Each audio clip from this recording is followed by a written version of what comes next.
Hey friend, Church D coming at you once again. Thank you for tuning into What Does It Take to Win. I hope you're doing well today. I hope you're staying safe and healthy during this cold and flu season. Hey, I just wanted to keep you updated that I do have some new projects that are available. You can check out my latest release. It's entitled Transitions. You can also check out my full catalog of original music that I have put out over the years. I think you'll enjoy that. I still do make beats, so if you need that, you can just click the link in the description. You can access all of my beats that I've made. If you want something custom made, you can reach out to me by clicking the booking tab that's in the link in the description. I'm also offering a free loop pack. So if you are a musical director, a musician, if you're in charge of your church's music department, if you're a drummer, bass player, keyboard player, whatever you play, if you feel that some percussion loops will enhance your worship experience and they are needed, but you don't quite have the time to make them, I offer a free loop pack for you. And I also have some other loop packs that you can check out. You can do that just by clicking the link in the description. Okay. Let's go ahead and jump right into the topic of the hour, or the 15 minutes, as I've been saying on this podcast. This episode, I actually wanted to zero in on sort of being more consistent and really just, getting into a groove or into a flow of things. So the title of this episode is simply Find Your Rhythm. Okay? And I'll say that one more time. Find your rhythm. So we're going to focus on consistency and really getting into a groove of doing things. I'm not going to spend too much time speaking in this episode like the previous two.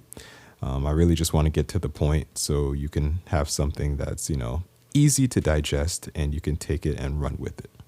Okay, so let's go ahead and jump right in. Now, consistency is key, but sometimes it's hard to be consistent due to the nature of our everyday life. 1 minute we're in the flow of doing one thing, and then boom, something shifts us elsewhere. Maybe you would like to consistently create a product, develop a service, or something, etc. But you have to stop so you can focus on, let's say, a regular 9-to-5 job. That can be draining the life and the energy out of you, physically and maybe even, emotionally. Perhaps you're fully invested in entrepreneurship, but you have a family, and you tend to get distracted by being there for your family. That's not a bad distraction. It's pretty reasonable and understandable. Hey, I understand it myself. Whatever the case may be, we just have to focus and zero in on what it is we're doing and find our rhythm in what we're doing. And that will guarantee success. It might not be instant success, but it guarantees success in the long run. So let's go ahead and jump into the 3 points that I have. I'm calling them my 3 C's of finding your rhythm. Okay. So the first point is finding your rhythm to allow creativity to flow. So the first C is creativity. The second point is finding your rhythm to create consistency. And so it's consistency as the second point. And the third and final point is finding your rhythm leads to completion. Okay, so completion is the third and final point. So I'll repeat it, the 3 C's: creativity, consistency, and completion. So let's start off with the first point.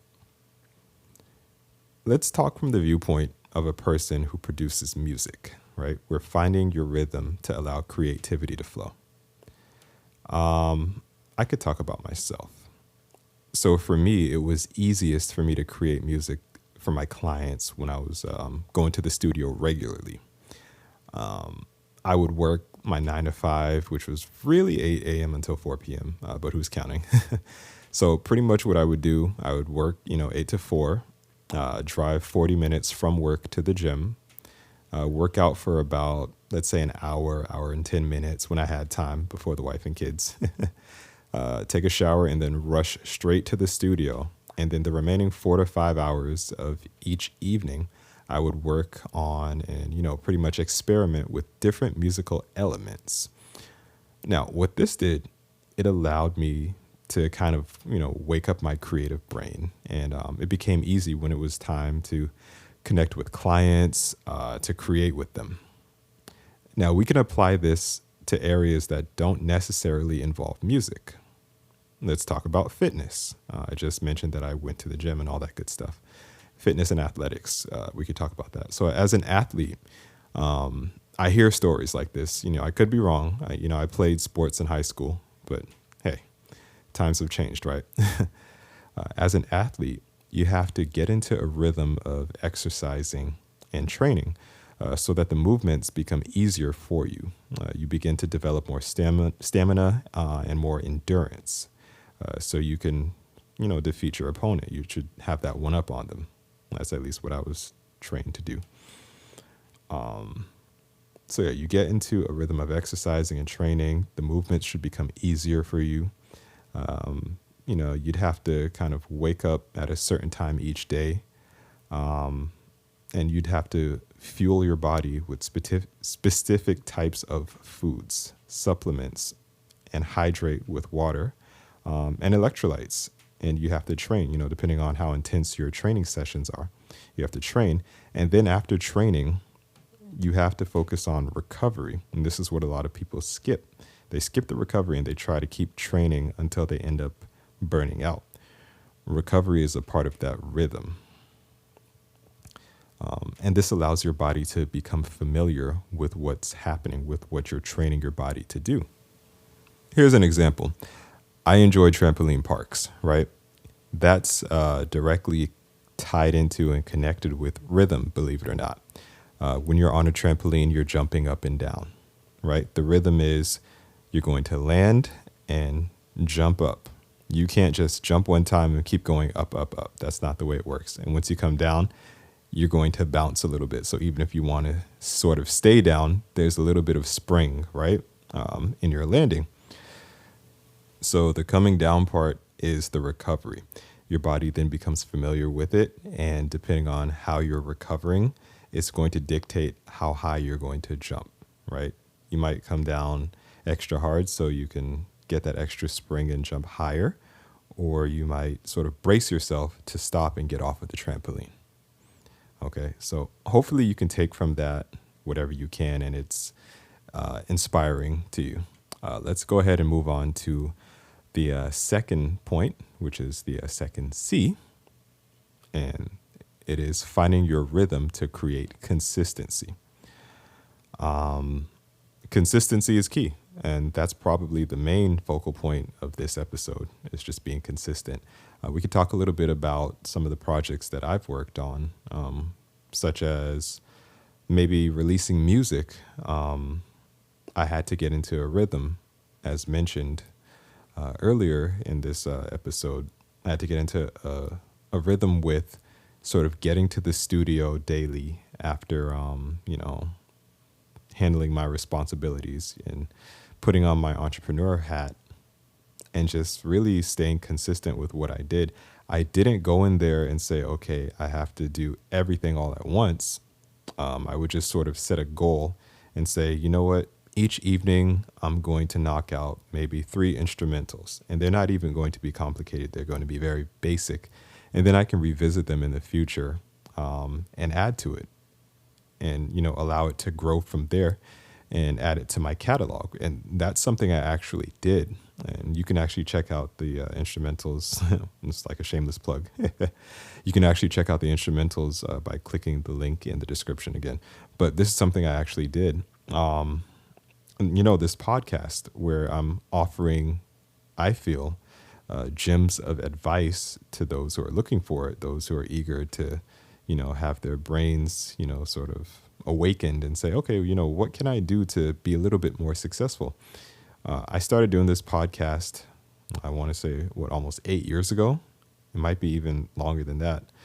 And I was stumbling over my words. I wasn't very good at, speaking, so to say. It's not necessarily public speaking because the audience that I have is not sitting directly in front of me, but it's, you guys are out there in internet land and it can be shared amongst millions and even billions.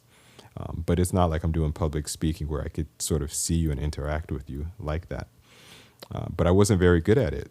And I didn't let that stop me. I sort of got myself into a rhythm and said, okay, the more I do this, the better I'm going to get at it and the better advice I'm going to give. And so I'm going to put out these episodes consistently at this time each and every week, right? It wasn't just something that I would do at random and say, okay, I don't feel like doing it, and then I'm going to go ahead and put out a new episode next month or in a few months.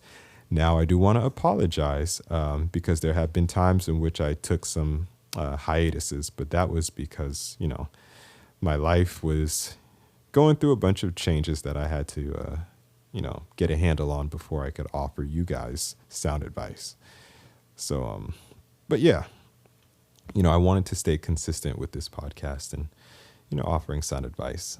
And my latest venture now is uploading content. So if you're still big into YouTube, if your attention span can can handle it, I've been uploading a bunch of content as of late. Just to share my perspective and my point of view of it sounds like I got a package delivered. Don't mind me. Just sharing my perspective and point of view of what it's like being a musician, and being in that seat.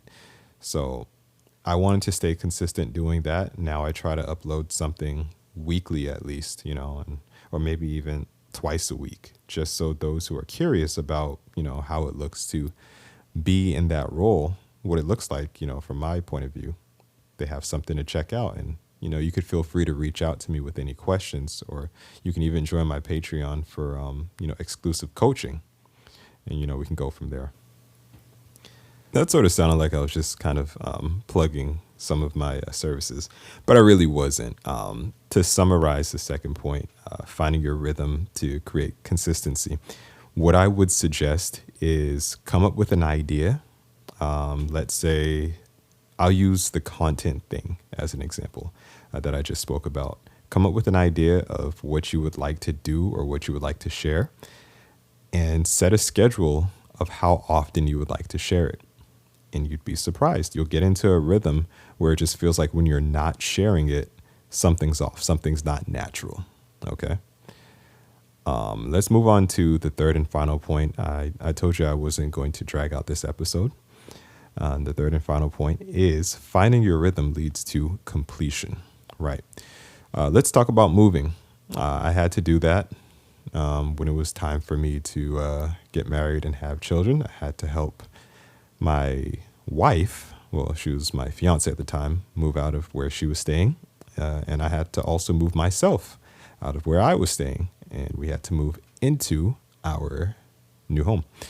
And the way I was able to do this was sort of develop a rhythm of routine, right? That's what I'll call it, a rhythm of routine, where I would spend maybe an hour or two each day sort of just putting together some boxes of what needed to be moved into where we are going to live and what needed to just be thrown out, what wasn't going to come with us. And that I can say made moving very easy and very efficient. I had a 5-passenger sedan. I did not have an SUV. I did not have a large car, and I did not rent a U-Haul.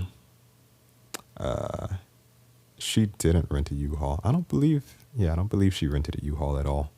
She had a lot more stuff than I did. And I was able to first secure where we were living and then move my stuff in. And then I would come by where she lived. And I would take a few boxes here and there. And I would consistently do this up until it was time for us to occupy where we were living. So everything was pretty much moved in right before we ended up getting married, so that once we jumped the broom, we go to our honeymoon and we just came back to our home and we started our life as a married couple.